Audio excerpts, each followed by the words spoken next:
Hello everyone, my name is Amber. Welcome back to my channel. This is Amber Reads Romance. I'm here to talk about my top reads of 2022. I just started this channel, so I just thought it'd be a good idea to kind of go over some of my favorite romances from last year. And I did notice some booktubers were doing like a top 22 of 2022. So I thought that'd be a good idea because I was having a hard time narrowing it down to just 10 books.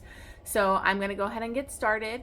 These first ones are no particular order because I'm going to be talking about, I think the top 10 is kind of more in an order of my favorites. So I'll go ahead and get started. So the first book that I want to talk about was Praise by Sarah Kate. This book has blown up this last year. I have read Sarah Kate before, but I really love this Salacious Players Club series, and I think this book really stood out. It really hit a note with me because I never realized till this book how much I love praise kink, and I'm all for it. I love Emerson. I thought this book was really sexy. It also has one of my favorite tropes, which I don't know why I love it, but I do love the whole, ex-boyfriend's dad or boyfriend's dad thing. So I really did love this. Setup is that these friends, they all have like their own little kinks, and they decided to set up this club, almost like an app to set up other people with similar kinks. And then that way, like, you get set up with somebody and you're not kink shamed. And then later it leads into this kind of sex club that they end up running. And so Emerson's son is really like negative, doesn't have a relationship, kind of hates the fact that his dad does this for a job. And so he has no relationship with him. Him and his girlfriend break up, but they need the security deposit, and his dad helped sign for it. So he basically tells her, if you want it, you're gonna have to go to my dad to get it. So she goes and gets mistaken for one of his subs. He'll hire kind of like a sub to be his receptionist or whatever.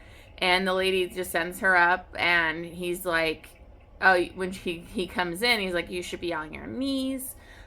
She doesn't know what's going on, but basically she kind of goes with it and gets down on her knees, and he starts saying weird stuff. And then when he finds out who she is, he's horrified, he's embarrassed, he feels horrible.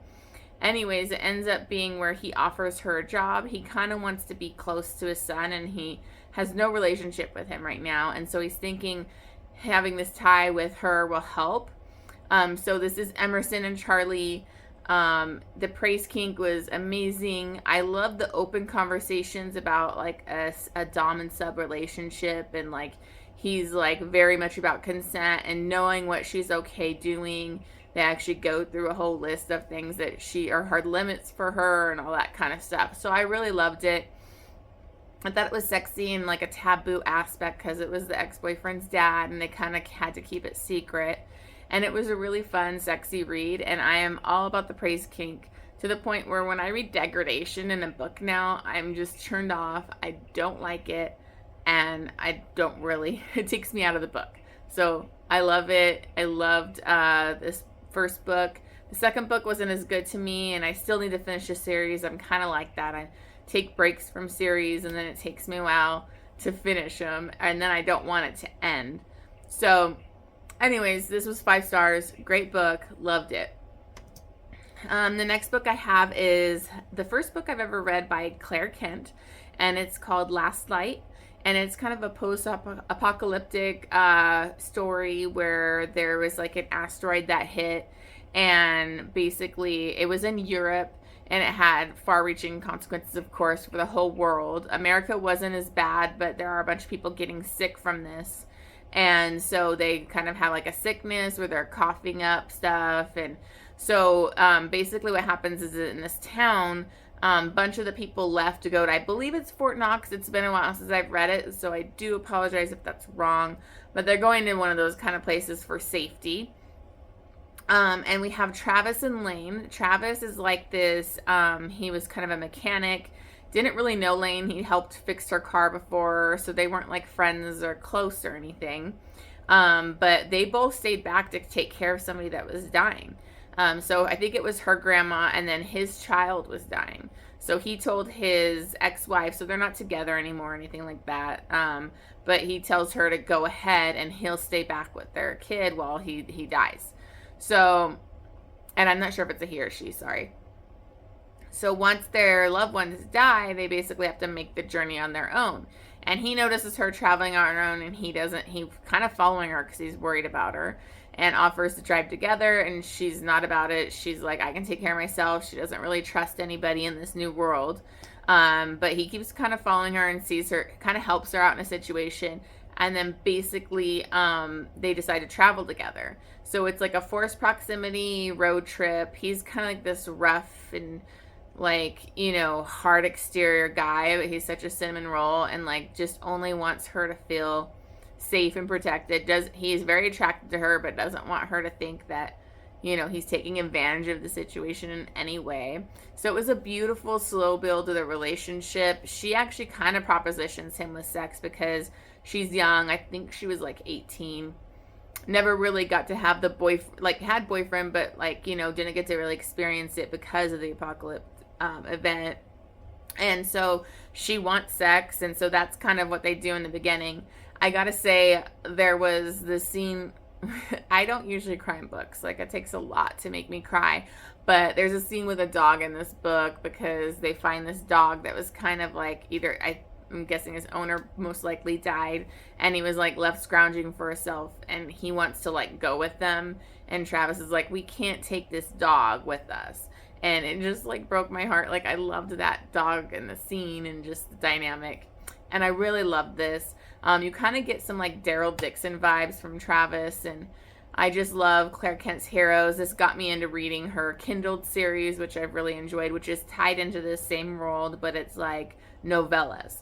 So I really love this. It was a different read for me, so I really liked it and definitely recommend it. It was 5 stars for me. The best book that I've read so far of hers. The next book I read because I wanted to read more Sam Mariano. One of my favorite booktubers is Jen at the Book Refuge, and she really introduced me by how many times she would basically recommend Untouchable. And that's one of my favorite books of all time. Carter Mahoney is like one of the best heroes or anti-heroes, whatever you want to call them. I love that book. So I wanted to read some of her other books. So I read Accidental Witness, which is the beginning of the Morelli family. This book is pretty crazy, and it's really dark and has a twist and all that. And it's a longer series, so you do kind of have to commit. But this book kind of blew me away because I couldn't stop reading it. I had to work the next day, and I was like staying up all night to read this book. So basically what it is Mia, she's not involved in the mafia or mafia princess or anything like that. What happens is she's kind of like in this horrible home situation. She takes care of her siblings. Her mom's pretty non-existent around there. She doesn't help out. And so she basically is kind of talking to a guy, leaves her house, and then happens to witness a crime next door. So there's like Vince Morelli, which he's like part of this mafia world, but he goes to her school, and he basically like killed somebody, and then they set a fire to the place, and she filmed it like an idiot. Like, you don't film something like that, but she did, and he caught her and got the phone and everything. But he kind of starts insinuating himself into her life and watching her and coming up to her. And so there is kind of some dubious consent a little bit right there, but she's into him, he's into her. They start to see each other, but he's like, nobody can know, because if my uncle, I think it's his uncle, I think it's his cousin, is Matteo, and he runs this mafia family. He's like, if he finds out, like, you will be dead, we can't do this. So they kind of keep it hidden. Eventually kind of like wants to break it off with her because it's becoming too dangerous. But lo and behold, Matteo finds out.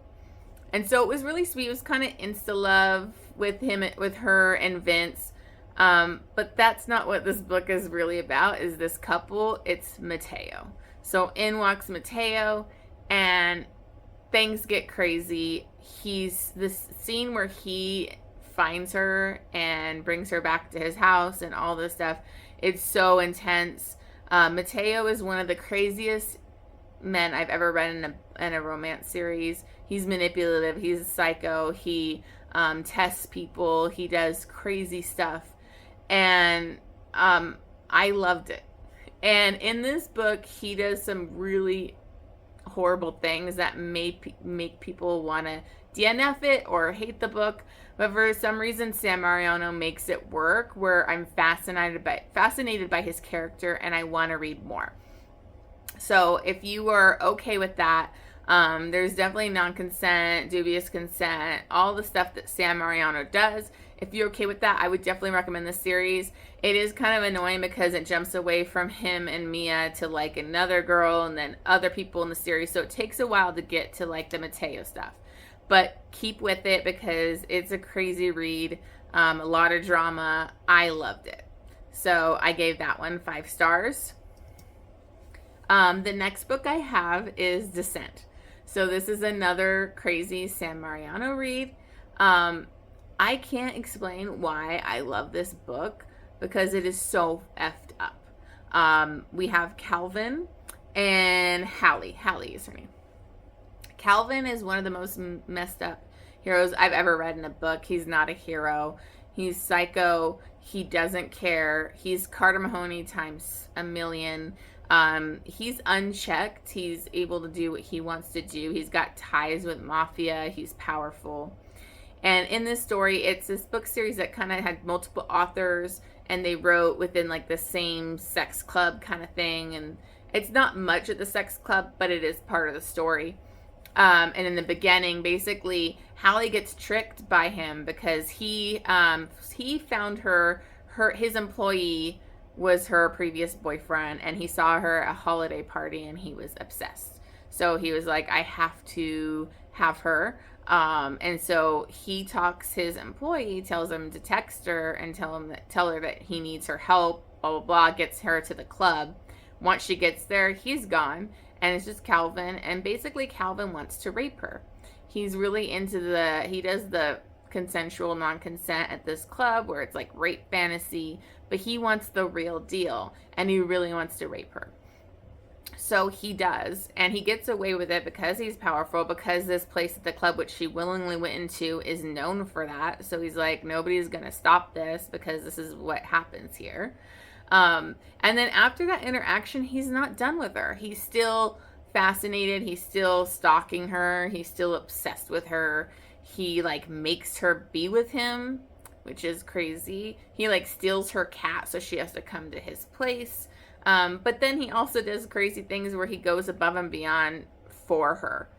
And that's kind of crazy to say because, bear with me, this book is pretty much the whole book until like maybe the last 20%. It's rape. It's non-consent. It's not dubious consent. It's non-consent. So just know that going in. But it's fascinating. I love the way Sam Mariano writes. I was sick to my stomach or nervous or anxious, but I couldn't put it down, and I loved it. Like, I can't explain it. Sam Mariano, to me, is a genius with writing dark romance and crazy men. So, the trigger warnings I did have on this is basically rape and non-con. Just know that. Like, if you can't handle that, this is not going to be the book for you. But if you're interested, give it a shot. Like, it's fascinating. So, gave that 5 stars. Most of these are all 5 stars except for like my top 10 is which I did like a 6 star where it's just above a 5 star. This next book was interesting because I actually did the fanfic readathon. And I just participated in it as a, fan. And I read Contradictions. I think it's ampersand. I don't know if I'm saying that right. I'm sorry. I haven't really read fanfic for years. So this is like the first fanfic in a really, really long time. And it's a Draco and Hermione fanfic. And what I loved about this was it was very heavy into the dom and sub relationship. And I feel like it's a really good introduction to that because most people think of that and they think 50 Shades of Grey, but it's so much deeper than that. I was never really a fan of it until I read some of these books that explored it on such a deeper level. And what it is Hermione isn't really being sexually satisfied. She can't like get out of her head during sex. So she tries this club where they set you up. You can kind of fill out what you're looking for, kinks, all that kind of stuff. And so she does. She puts like a veil or whatever they call it, so it hides who she really is. It's kind of like, so she goes in where nobody can know. That's Hermione Granger. And then lo and behold, the guy that she's paired with is Draco Malfoy. He had already set like a thing up for her to wear a blindfold, so they could do the sensory deprivation thing. And so she does. He gets her off till he fingers her, gets her off, but it makes her camouflage or whatever, disguise, that's the word I'm looking for, go away, and he sees it's Hermione. She freaks out and flees, and he like is so horrified by this because he goes to visit her at her work the next day and is like, you can't leave at the end of a session, like a scene like that. We have to do aftercare. And he does aftercare. This Draco is so dreamy. I always loved Draco, so I love Draco Hermione fanfic. It's really hot. And they had decided to do this together, and there's some amazing hot scenes. There's a whole side plot about Hermione trying to figure out how Draco didn't have to go to Azkaban as long, and like what's the mystery behind this. And so that is kind of like where the third act issues come in, because she's investigating him and not trusting him. So I thought it was an interesting storyline. I had never read something like this, and I loved all the open discussions about like being a dom sub. The aftercare was beautiful. Draco was really dreamy and just sweet, and I really, really liked it. So I wanted to add that on here because, I haven't really read that many fanfics, and this one was just a great experience.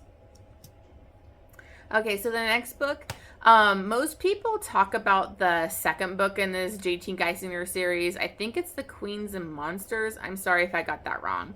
They always talk about like Carnal Urges is the best. Everybody always does. But I kind of wanted to talk about Savage Hearts, and that's the third book in the series. And it blew me away this year. Like, I really loved it. And once again, I haven't finished the series, so I do need to continue. But this is between Mal and Riley. And Riley is actually Sloane's sister from Carnal Urges. And she's kind of estranged with Sloane because Sloane kind of bulldozes her way over people and kind of hooked up with her ex-boyfriend or some kind of weird thing like that. And they kind of have falling out. So Sloane's going to be marrying Declan, and she wants to have her sister come. And so she flies her sister out in like their private jet and everything. And Riley's kind of blown away by this and how her sister is actually in a relationship, because her sister is not like that. So she's kind of blown away by this. And Mal is actually a Bratva assassin, that like nobody speaks of him. He's like the best of the best. He's kind of like a ghost, and he comes in, he's a great assassin.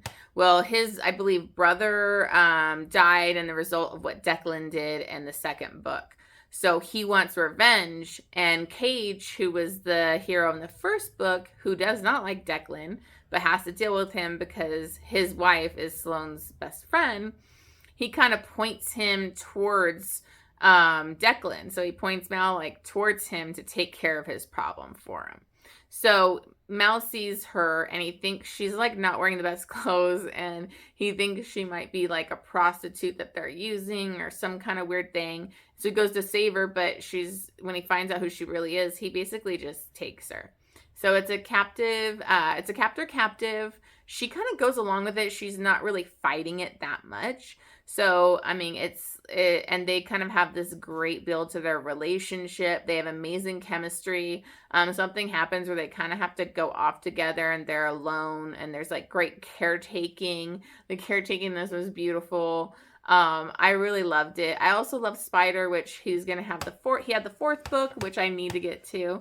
And I loved how he was like so into Riley, and I love that whole storyline. It was really sad because I've always loved Spider through that series. So I really loved this book. I also read this when I participated in the Mafia romance readathon. So I really enjoyed this book, and it was a great time. Okay, so the next book I have is part of a series. So I'm sorry, I can't remember which number this is. It might be number 4 or 5. I'm thinking 4. But this is Lexi C. Foss, and it's called Rebel Bitten, and it's from the Blood Alliance series. So this series is between vampires and lycans, and they have like kind of like this treaty, and they're ruling the world, and humans are just used for like blood. They're mating, like breeding camps, I mean, and stuff like that. So humans are just treated awfully. They're used and abused by the lycans and vampires, and there's a certain group of people like vampires and lycans that are trying to change this. So this is the 4th book, I think. Sorry, and it's between Ryder and Willow. Earlier in the books, there was a few friends that were basically training to do this competition to like either become a vampire, like a lycan, and Willow got the short end of it, and she got sent to a breeding camp for lycans, and so she's abused. She's basically just going to be raped. And she has like attacked when she's at this breeding camp, escapes, and she's basically dying, and Ryder comes across her. Ryder's really interesting because he's a super old powerful vampire, and he sees her. He actually didn't want to be part of the politics and all the issues going with the vampires, so he's kind of separated himself from that. But in the previous book, he has to get involved for reasons, and so now he's involved in that. Well, he sees her and basically decides, I'm keeping her. He takes her. They build this beautiful relationship. They have amazing chemistry. There's a twist that happens with her at the end that I really loved. I thought she was such a strong, powerful woman, which was amazing to read in the heroine, and Ryder was awesome. The great thing was like the 3rd act conflict didn't really like happen because she wouldn't allow it. And I love that when we're not just jump to conclusions and run away from the person or whatever. They're going to like fight to be together and actually communicate. So I really loved that. So this was my favorite book out of the series. And it's on Anyplay. And so if you have Anyplay, that's great. Not all of them are on Anyplay. Sorry. I don't know if this one was because it's like the first few books are on it, and then you have to like read the additional books. But I would check and see if this was on Anyplay. Sorry, I forgot which one it was. Then this is actually 2 books, but I'm just counting as one because it's a duet. And it's Mafia Mistress and Mafia Darling by Mila Finelli.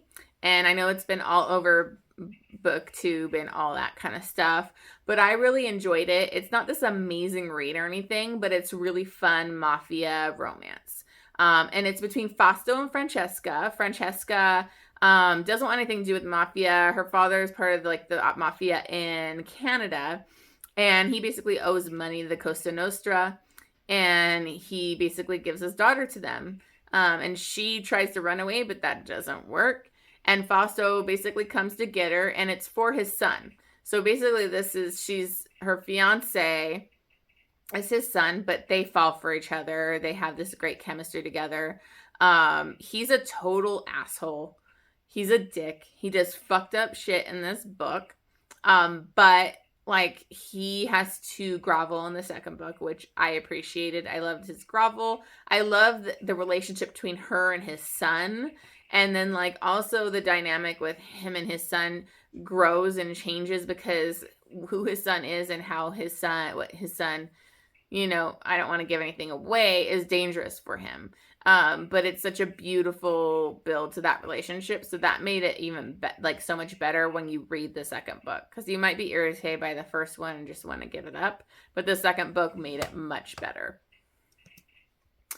Okay, the next book I have is the Tyrant Alpha's Rejected Mate by Kate C. Wells. And I gotta say, the cover is horrible in this book. I wish they would redo it because the book was so good. I really love this. It's a shifter romance. It's obviously by the title. Killian is the alpha, and he rejects his mate. So they kind of have this community that's off from like humans and stuff. They don't trust humans.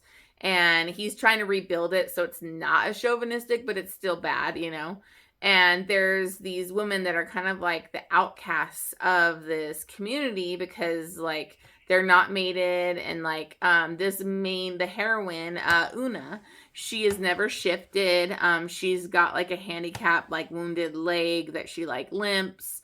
And so they're kind of treated like less than, and she has to like, they have to serve them dinner and all that kind of stuff. And then one day, just randomly, one of the females was like on top of Killian's lap and was all over him, and it hit her. Her wolf shifted. She realizes that he's my mate, and so she fights the woman. But she's not alpha, and like this woman totally is gonna like kill her. So Killian's like infuriated, and he's like, "Why'd you do that?" She's like, "Well, you're my mate." And he basically rejects her in front of everybody, kind of throws her outside, and she has to go suffer in her heat alone, and it's excruciating. And it was really hard to read. Then this kind of like witch character, kind of out of the shifters, tells her, I can take away the mating, thing from your end. And then that way you don't suffer through the heat, and you're not suffering from being rejected. It won't fully take it away from him, but I'll take it away from you.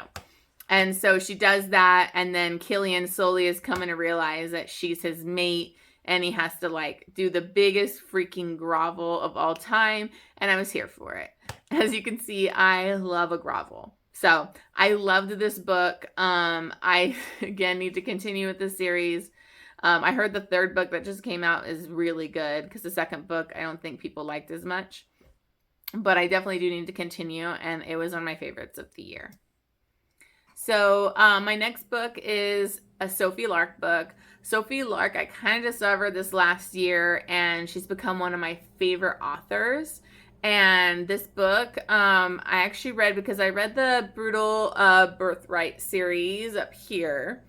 And I basically wanted to get to the Kingmakers, and I watched a video where like they explain that you have to like read a couple of these Underground series books, Ivan and Snow, first. So this book is Snow, and I'm so glad I read it first because it's so important. And Snow, I fell in love with this character.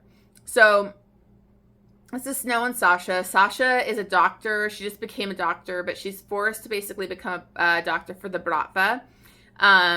And she doesn't want to, but she has to do it to save her family. And so she becomes this doctor, and he's an underground fighter, and she kind of has to tend to him sometimes. And that's kind of how they run into each other. And it's just a really beautiful romance. Snow is such an amazing, like, tough, badass fighter, but he's such a cinnamon roll, and he's so sweet and caring and does whatever it takes for Sasha. And it was just really beautiful. I did wish it didn't wrap up as quickly, but these were shorter and earlier books for Sophie, because I wanted more of them because they had such a great romance. I liked it way better than I liked Ivan, because I thought Ivan was just too fast, too insta, like, lovey, and like it wasn't much conflict for me. So this one I loved, gave 5 stars. Sophie Lark, she's just amazing. Then the other book that I have is It Ain't Me Babe, by Tilly Cole. I had this on my TBR forever, and I just kept putting it off. Finally, I read it, and I loved it. I love cults. Not that I love them, but I love watching documentaries, reading about them. I find them so fascinating. So this is a story of a woman that comes from a cult, and she escapes from it, and it's basically also tied with an MC. It's a motorcycle club. And so basically what happens is, as a young girl, she grew up in this cult, and this boy Styx, his father was the president of the MC, and he takes him to go bury bodies wherever in the middle of nowhere, and he wanders off, finds this gated community, and finds her crying, and they have like this instant connection. And he always wanted to find her, but his dad would never tell him where that place was, where that location was. So he never found her again. She escapes from the cult because she's going to be forced to marry like the prophet. And it's like horrible, abuse and all this kind of stuff, raping of the women. They treat the women like they're the gorgeous women, like they're evil for being beautiful. It's just sick. But so she escapes. She's wounded in her escape. So she ends up in front of this MC, kind of bleeding out, and they take her in, and Styx immediately like recognized her as the one he's been looking for. And it was just a really beautiful but very dark romance. I also loved how like Styx already had like kind of like a side piece of women that, you know, how MCs are. You are going to get the MC language that a lot of people don't like. It doesn't bother me as much because I like watched MC, like love Sons of Anarchy. It's just their culture.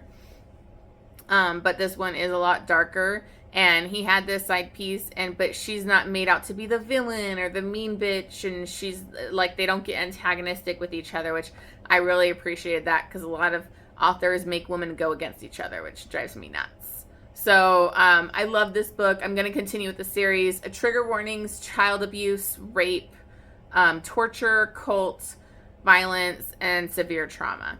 So there is a lot of trigger warnings for this. Just know that going in, and it's going to deal with some dark subject matter.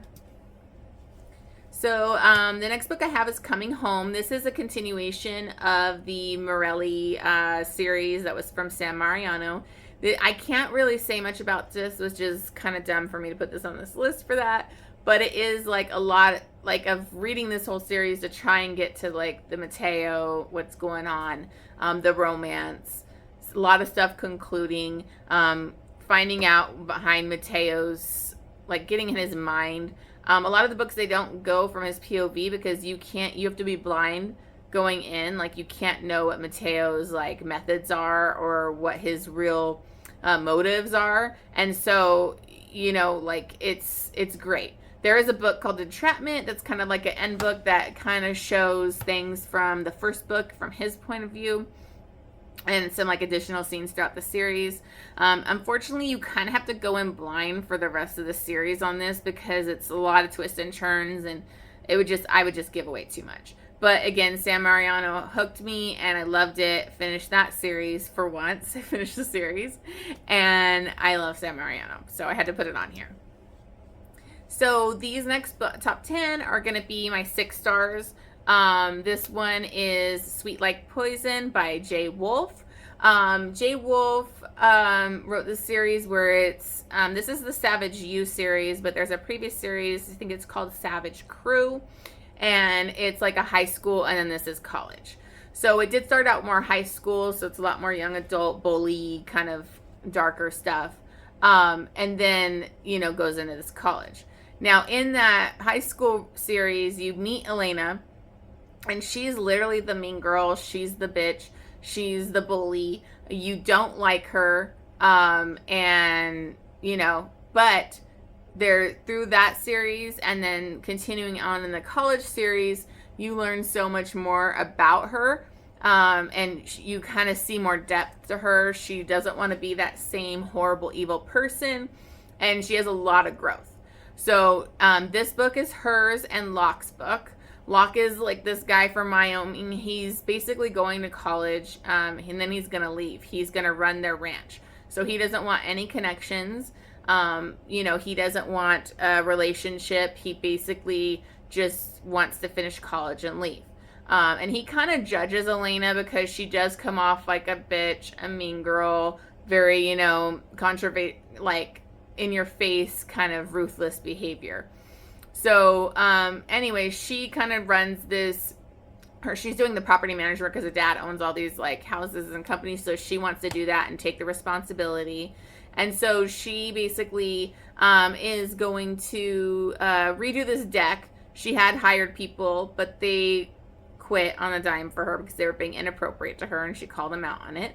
So she was trying to fix it herself, and Locke is like, no, I'm going to help you. I'll do it. And then basically their friends are all, because they live in houses right next to each other, and their friends are all out of town for a weekend, and they have this fling.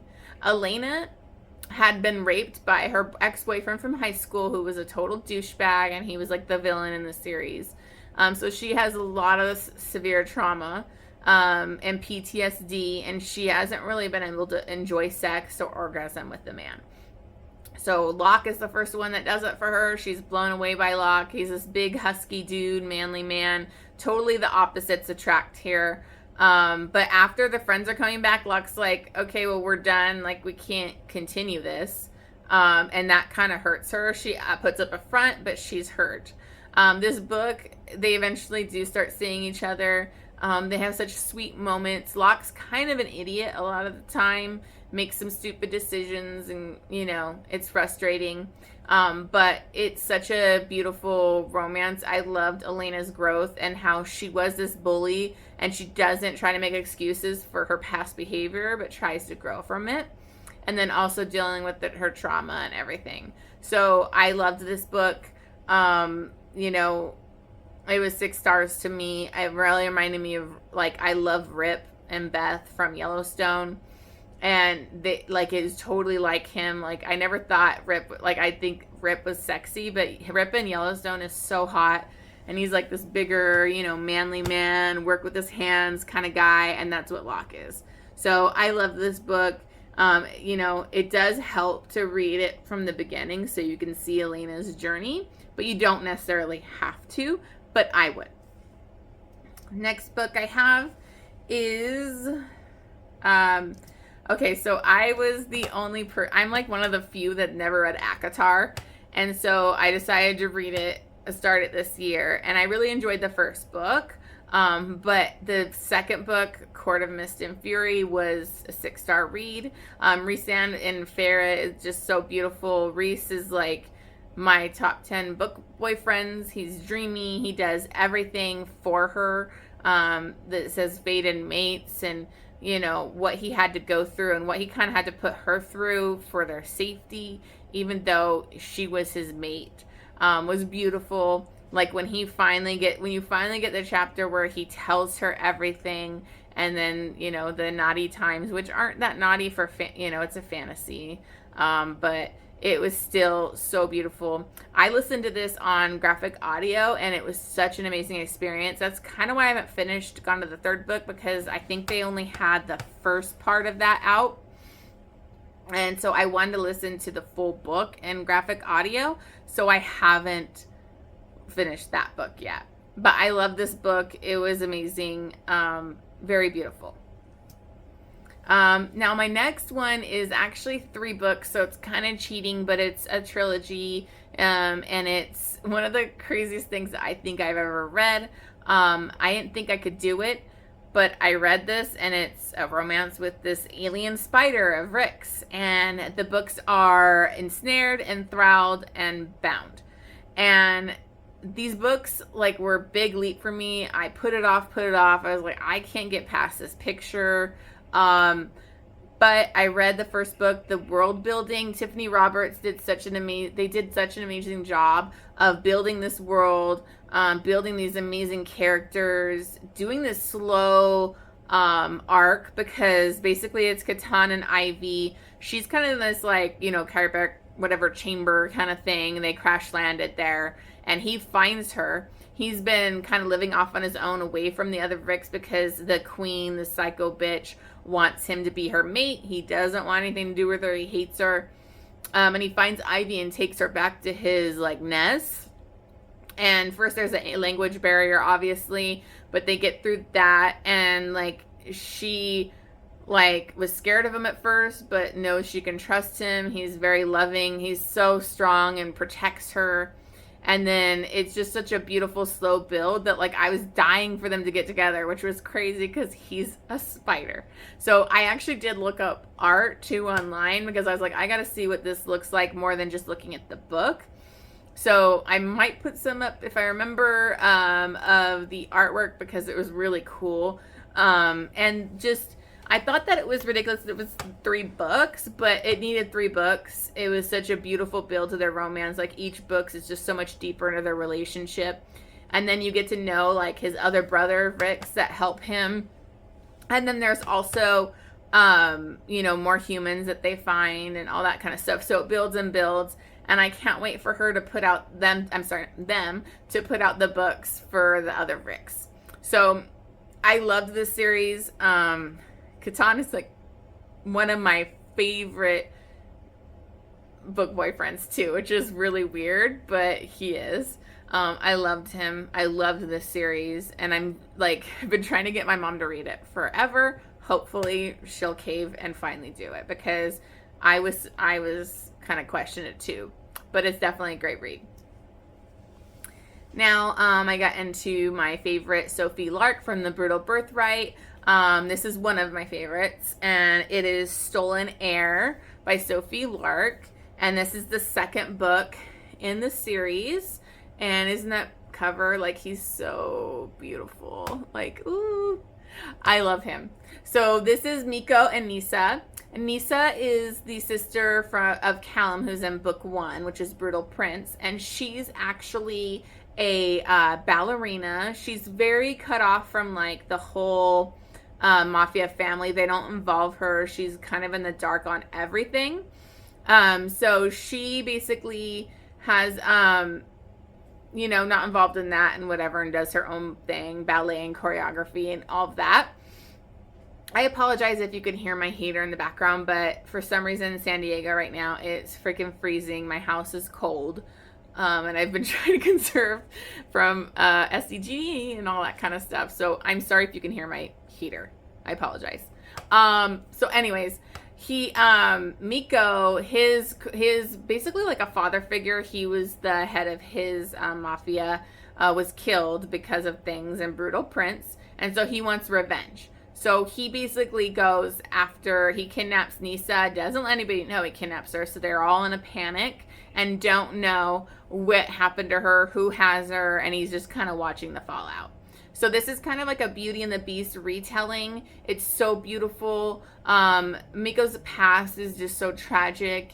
And he's got these tattoos that are like covering his entire body, which is hot. And he does not make a move on Nisa. He's very respectful. He kind of lives in this gothic mansion kind of thing, and she's there as his prisoner. And she basically takes the time to choreograph a ballet. She creates a Beauty and the Beast ballet, and she makes a move on him. And it's really beautiful. I love their romance, their connection. I really need to reread this because it's been a long time since I read it. And I just love him. Like, I love their relationship. It's very beautiful. The next book I read that blew me away was Steel Beating. This is by Jennifer Hartman. It's the only book I've actually read of her, so I need to read the rest of her series. Like, not just series, but like other books, because this book was just so emotional. You get a lot of these dark romances and smutty romances, but this was deeply emotional, and it really impacted me. And what we have is Dean and Cora. Dean is Cora's, he's her sister's boyfriend. I don't know if they're even fiance yet. They've been together for years and years and years, but they're still not married, which is kind of like weird to me. But anyways, basically they kind of have a contentious relationship. They fight all the time, kind of more on Cora's side. She's like irritated by him and has issues with him. But they go out to a bar one night with her sister, and they want to go home, but Cora wants to stay. She has a weird interaction with the guy at the bar, and then her purse is missing, so she has to call to like try and get a ride. And she calls Dean. He's like the only one that answers, and he comes to pick her up. They get pulled over by what they think is a cop, but is actually the serial killer, and he takes them captive. He does horrible things to them, rapes Cora repeatedly. So the beginning of this book, it starts off right off the bat with tragedy, like horrible trauma, rape.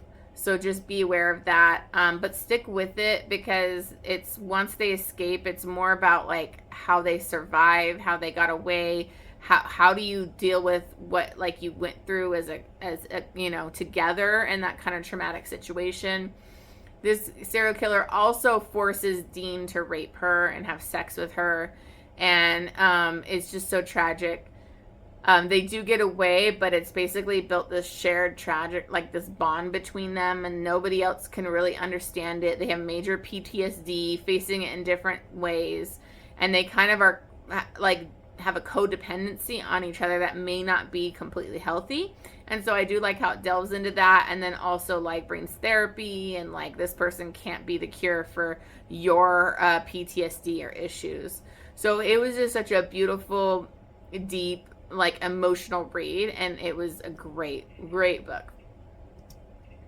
Okay, so the next one I have is also 2 books. It's a duet. I had to put both of them in here as a duet, and it's by Sophie Lark, and it is There Are No Saints and There Is No Devil.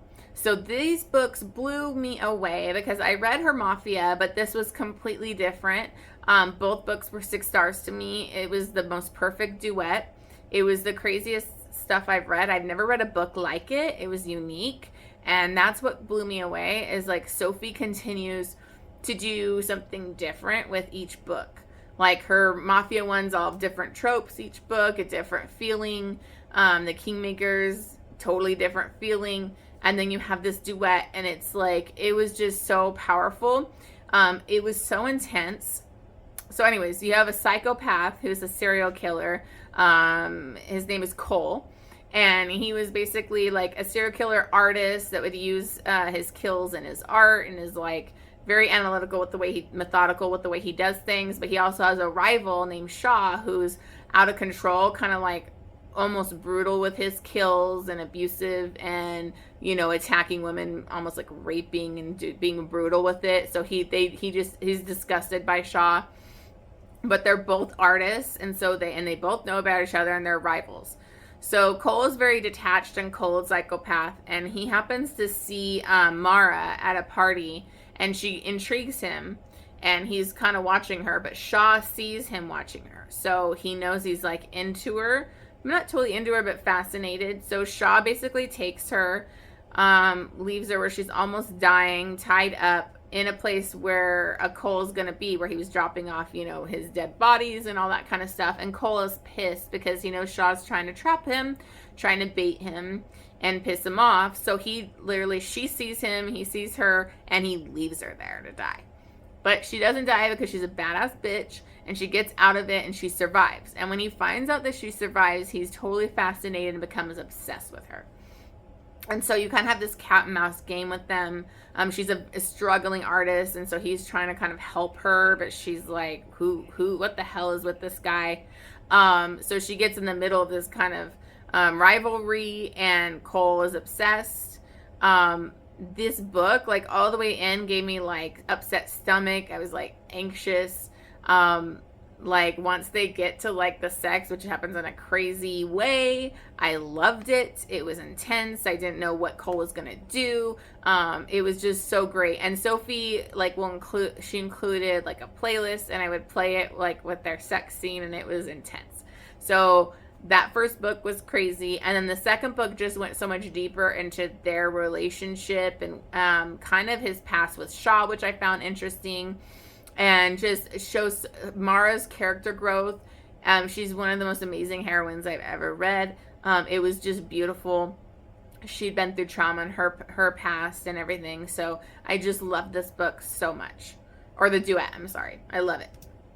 So the next book is my favorite out of the Brittle Birthright series, and that is Broken Vow. And Raylan is like my dream man. And look at this cover model. He is like the hottest cover model I've ever seen on a book. And it's like the first time that I've read a book that like I imagine the cover model as actually being the guy. And he is just, he's so dreamy. Anyways, Raylan is so dreamy. He's this amazing like he was from a ranch cowboy, but he also worked like special forces, military stuff. And this is a book between him and Riona. Riona is another sister of Callum from the first book. And she's this bad, hard career woman lawyer that holds people at a distance. And she's tough as nails, and she does everything for the family and doesn't get as much appreciation for everything that she does. But she's amazing. She's in danger. Somebody's trying to kill her. And Dante from another book, which was from the other family, the Gallo family, Gallo family, this is his friend, and he tells him, basically gets him to help him by being the bodyguard. She does not want this. This is a grumpy sunshine with a prickly heroine. She's the grump. He's the sunshine. But he's so strong, so amazing.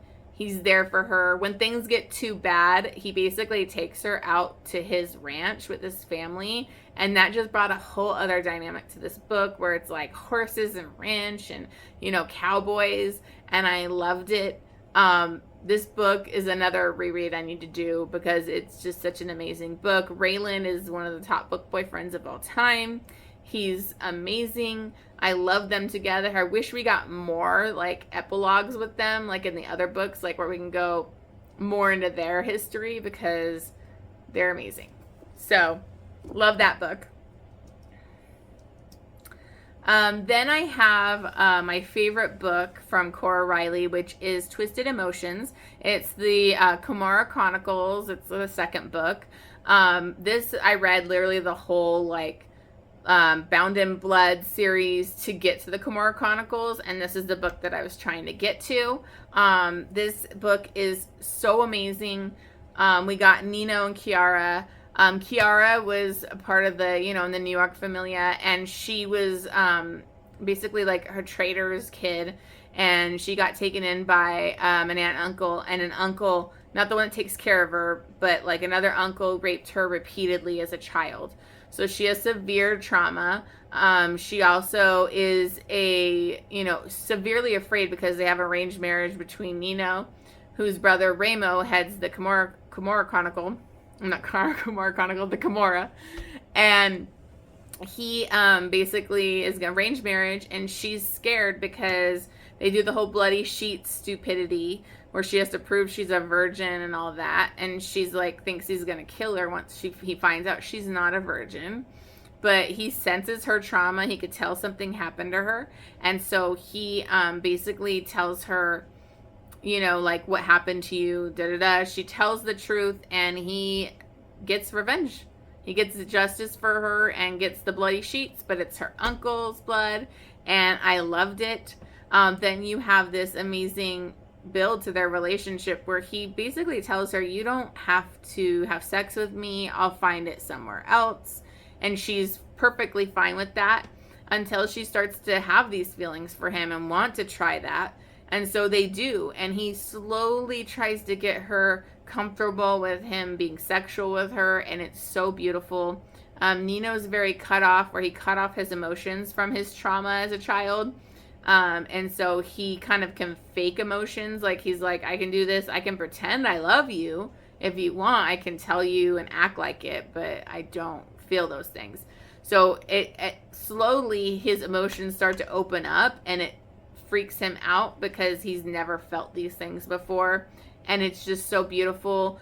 I love this couple so much. There's another book with them which goes on a little bit longer, which I appreciated because I didn't want this book to end. That was like my only complaint, is I wanted to keep going and going and going because I love this couple so much.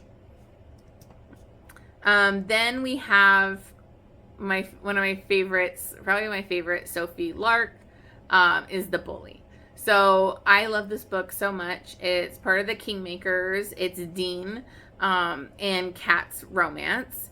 I believe that you should read all of the Brutal Birthright and then go back, read the Ivan and Snow, and then get before you get to The Bully, because it means so much more, because Snow does make an appearance in this, and he's so important in Dean's story. And I just really love this. So Dean is very broken, damaged, angry guy. And he was kind of the villain in the Heir. He had, like, you know, point of view in that book, but he was considered the villain of that story. But I loved Dean. Like, I loved him from the get-go. You could see his trauma. You could see why he's damaged and why he's a bully, why he's a dick. And your heart breaks up for him. So, like, in Heavy Crown, the heroine in this book is his aunt. And basically his father gets severely, like, burned and wounded and disfigured from stuff that happens in this book. So they hate the gallows. They and that's why he has this thing in the Heir where he's like hates his cousin, basically. So he's had a shit life, and they've had like this perfect life. And he's very resentful of that, and very alone. His father treats him like crap. His mother abandoned him. His dad's kind of like a hermit stuck in the house hoarding, and it's just a horrible situation. So he sees Kat do something that she shouldn't have done in the last book. And he basically tells her, I own you. Like, and he becomes her bully. And he's like, it starts out where she just has to do everything that he wants her to do. But eventually he becomes attracted and wants more. And so he says, okay, like a month, you're going to be like my sexual whatever. And has no choice. She's like fine with it. She's not fine with it, but once they get started sexually, she's definitely not mad about it. And they have this amazing chemistry. They build so much between them with these, like they're up in this bell tower having these different sexual experiences, and it's just so hot. He's just so sexy. And then, you know, Kat's growth is just amazing in this series because she's kind of underestimated by everybody except for Dean. Dean sees her for who she is, and he's really just needed somebody to love him and want him and be like devoted to him. And he does fuck up, like, you know, you would expect, but he is one of the best grovels I've ever seen in a book, especially for someone like him. And it's really this redemption arc for him. And then I do gotta say, I don't want to give too much away, but Snow is teaching at the school, and he's a fighter, and Dean's a fighter. And so it's this beautiful mentor relationship where, like, Dean has never had somebody in his corner giving him good advice.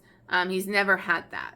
So, like, it's just this beautiful relationship that just made it so much better. And I love Snow, so it was just great. This book is so amazing. And again, I haven't finished the series because I don't want it to end.